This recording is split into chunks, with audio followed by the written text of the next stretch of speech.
Hello, Mr. Davis, and any fellow students that may also be watching. My name is Chad Dukes, and this is my oral presentation for Mr. Davis's class, TV and the American Family. Over my left shoulder, you'll see Costas the Boston Terrier and Barney the Pug, my best buds.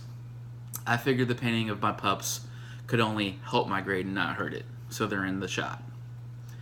Anyways, as I've previously mentioned throughout this class, The Roseanne Show is one of my all-time favorite TV shows. I grew up watching it, and so I've talked about the show at every chance I've had throughout the duration of this class, and of course my oral presentation won't be an exception. I chose to do my presentation on episode 22, season 1 of Roseanne, titled Dear Mom and Dad. Here's the summary.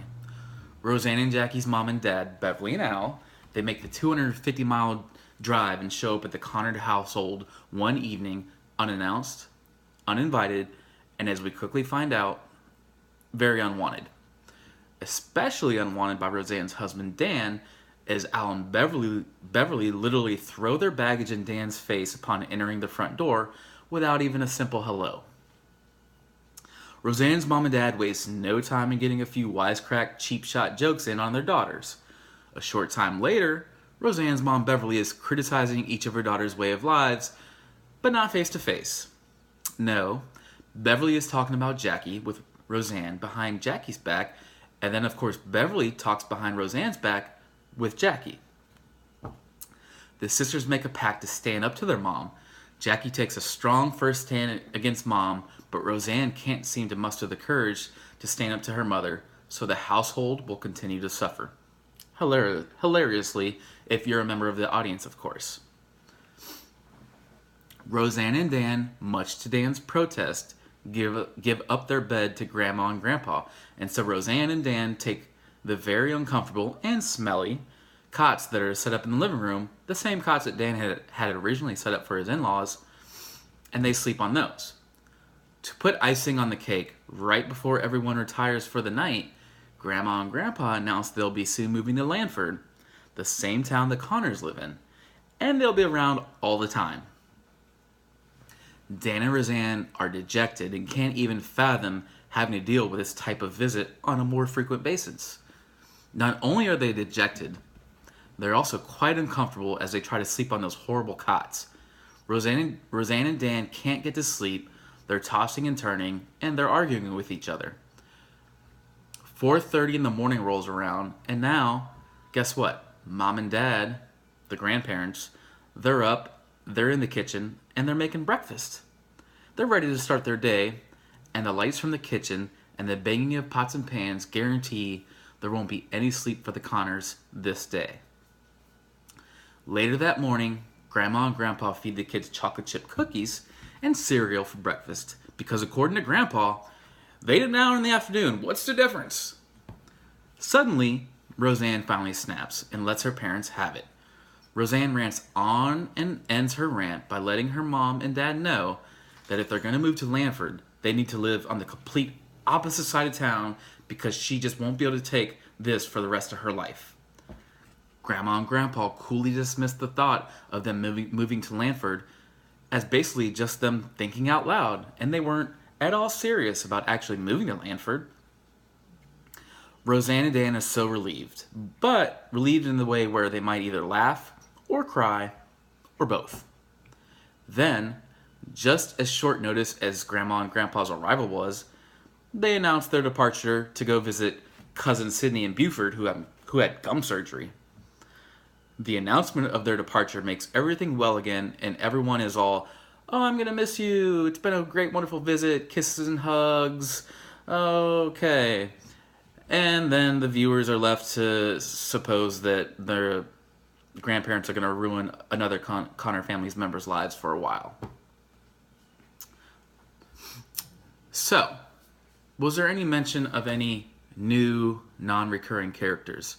Well, Beverly and Al, whom are Roseanne and Jackie's mom and dad, as I said, are the only two non-recurring characters in this episode. But there's a caveat to that. I watched The Roseanne Show back when it first aired, and I've seen many episodes again in syndication. Therefore, I do know that Roseanne's mother, Beverly, would make many more random appearances throughout the series. Therefore, Beverly wasn't a main character, but she was in her fair share of episodes. Based on my memory of the show, I didn't believe Roseanne's father, Al, made any other appearances, if any, at all in the series, so I looked it up, and apparently Al made 2 appearances during the show's first 2 seasons. And in season 4, the writers had to write the character out of the show because they could not secure the contract of John Randolph, which is the actor who played Al. Issues of interest. This episode of Roseanne was not only quite hilarious, but also very relatable to many American other families, including my own. The episode kicks off the humor with this hilarious exchange. The Connors are playing poker at the dining room table, and Jackie yells at, "I've got a pair."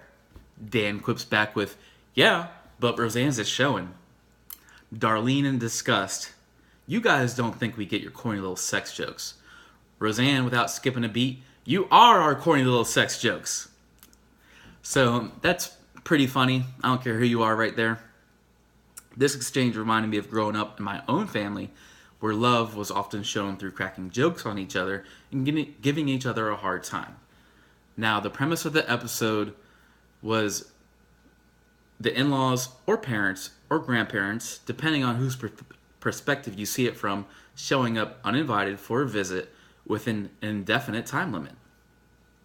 If you look at it from the grandkids' perspective, the grandkids are actually excited to see Grandma and Grandpa because Grandma and Grandpa will let them eat chocolate chip cookies and cereal for breakfast, and they will give their parents a hard time. Most any adult can look at this through kids' eyes and think back to their childhood and remember how awesome it was when Grandma and Grandpa were around to spoil them and let them get away with murder. Looking at it from the adult kids' perspective, Roseanne and Jackie aren't as enthused as the kids are with their grandparents' surprise visit. Roseanne and Jackie's parents are critical and judgmental of their lives and talk about them behind their backs. And they take Roseanne and Dan's bed, keep them up all night, and of course, feed their kids chocolate chip cookies for breakfast. But they are still their mom and dad, and they still love them, and they're still sad when they finally do leave. Most of us at any age can relate to our parents being insufferable, but still loving them unconditionally. Now, if you look at it from the son-in-law Dan's perspective, the unexpected visitors are just his in-laws. They aren't his flesh and blood. Dan isn't too happy to see them, and he doesn't really try to hide his displeasure much either. The audience would be hard-pressed to hold it against Dan. His in-laws literally throw their belongings in his face upon their arrival. They steal his bed, they keep him up all night, and they make his wife and sister-in-law crazy. Many American men could sympathize with Dan and picture themselves in the same situation and could probably applaud Dan for the bit of restraint he did show because a lesser man may have not shown as much restraint. So that concludes my oral presentation. Thank you for watching.